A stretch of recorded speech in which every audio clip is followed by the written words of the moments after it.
What's good, YouTube? Crown Jewel for Crown Jewel Boxing. Back with a gem. Got a brief moment sitting outside the local rec center while my youngins inside playing basketball.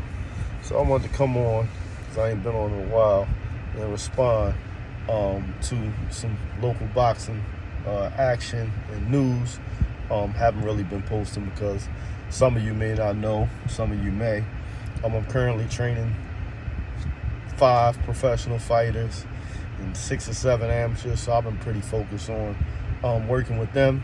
Haven't taken a lot of time for the YouTube channel, but hopefully that's going to change in the near future. I got to find a way to fit this back in my schedule. But with that being said, Jersey stand up. Last year, on a couple different occasions, I made videos about Jersey City's own Khalil, the big Steppa Co. I spent a camp with him when I was working with Anthony Juice Young. He was getting ready for Alexis Rocha, and Khalil was, in camp at that time, working with Juice's co-trainer at the time, sharpening his tools for a period of time, a few weeks, 6 weeks, something like that. But I grew close with Khalil and his father at that time. Salute to them.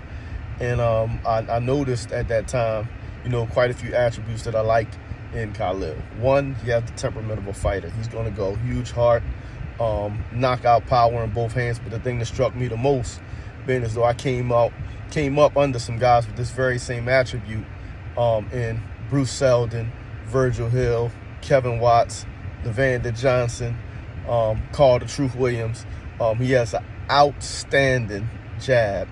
And I'm talking about the kind of jab that he can bust a guy up and win a fight strictly with the jab, which is exactly what he did in avenging his lone loss of his career last night to, I forget the guy's first name, I think his last name is Gallegos.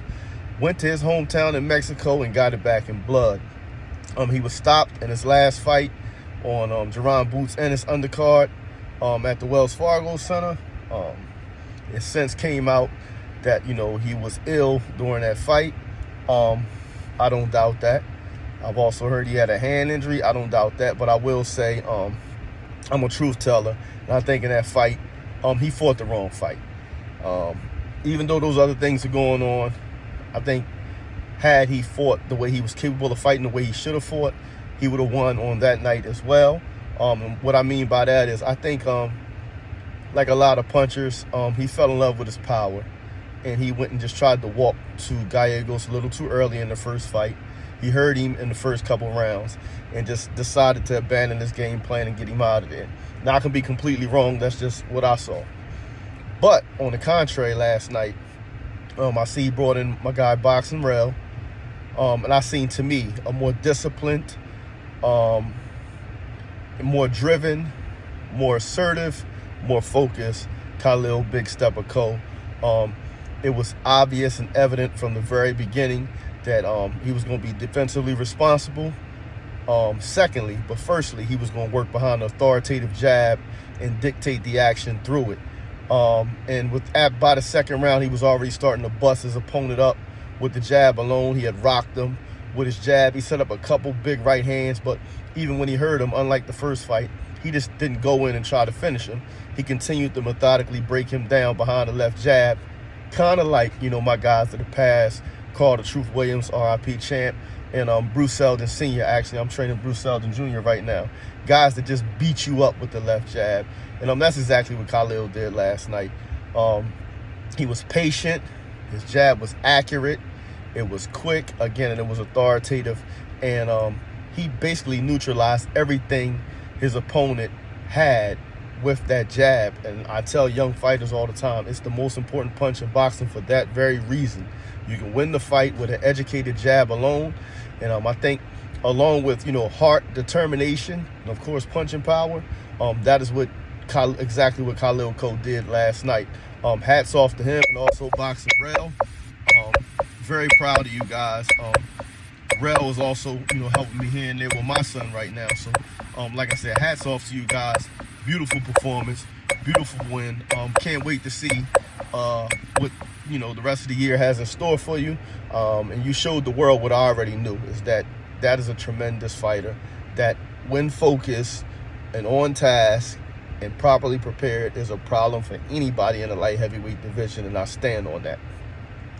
Aside from that, I see a lot of chatter about Jaron Boots Ennis, and people are saying that he's ducking Teofimo Lopez because he's decided against fighting him. I don't agree.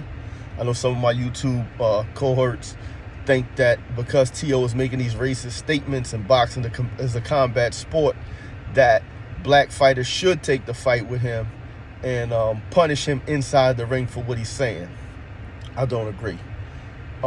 It's pretty plain, it's been made obvious by Teofimo Lopez himself that he has financial issues. He's come out and said he's never seen $1 million. He's extremely jealous of his peers who've done a lot better financially, even though some of them haven't had the successes and accomplishments that he's had, and I don't feel bad for him one bit. I agree with Boots and a couple other people on the that are on the contrary. When somebody wants to use race baiting as a form of promotion or marketing, I think you starve them. I think a trend started with Conor McGregor when he was fighting Floyd Mayweather and calling him boy and making racial slurs, and it turned out to be a huge financial success, commercial success.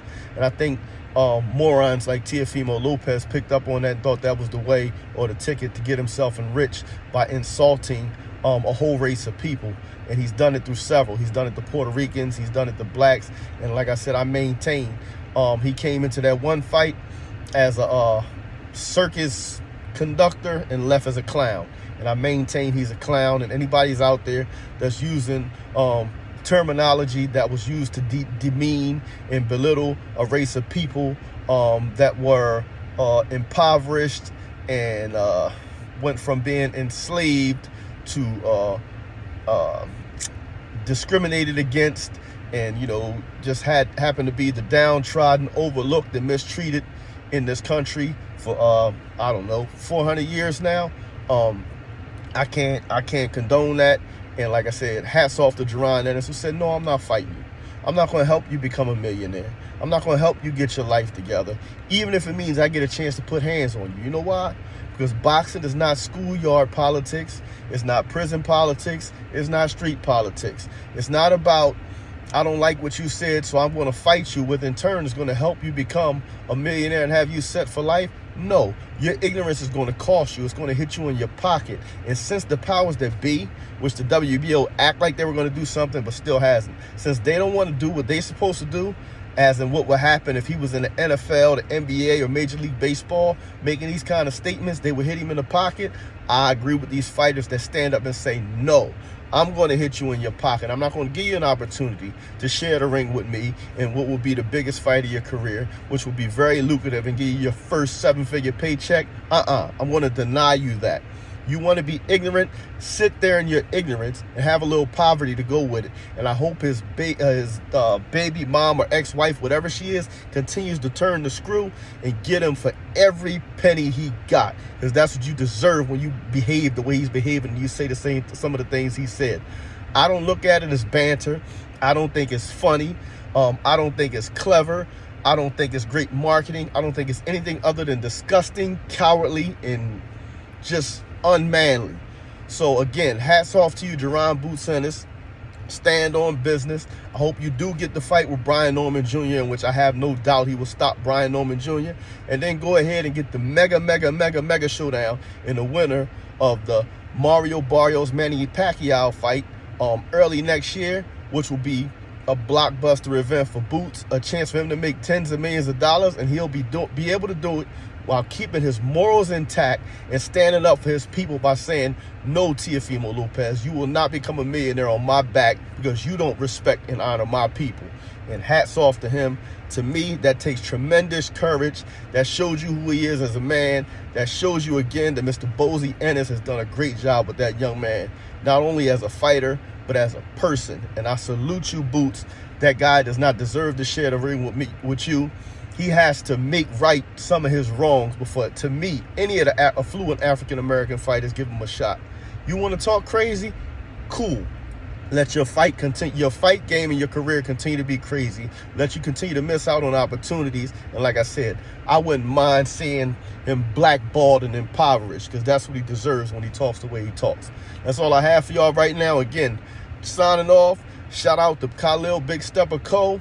and Rasheem Jefferson, a.k.a. Coach Rel. Again, couldn't be more proud. Great job last night. Way to go back and get it in blood. No lawsuits, no excuses. Just, I'm right. I'm coming to your front door. I'm bringing the drama to it. I'm stopping you, making you quit, and taking what was mine back to the States. That's stand-up business right there. Jersey, stand up. Get behind this young man, because he's going places. That's all I have for y'all right now. Until next time, keep your hands up, your chin down, your ass off the floor. Peace.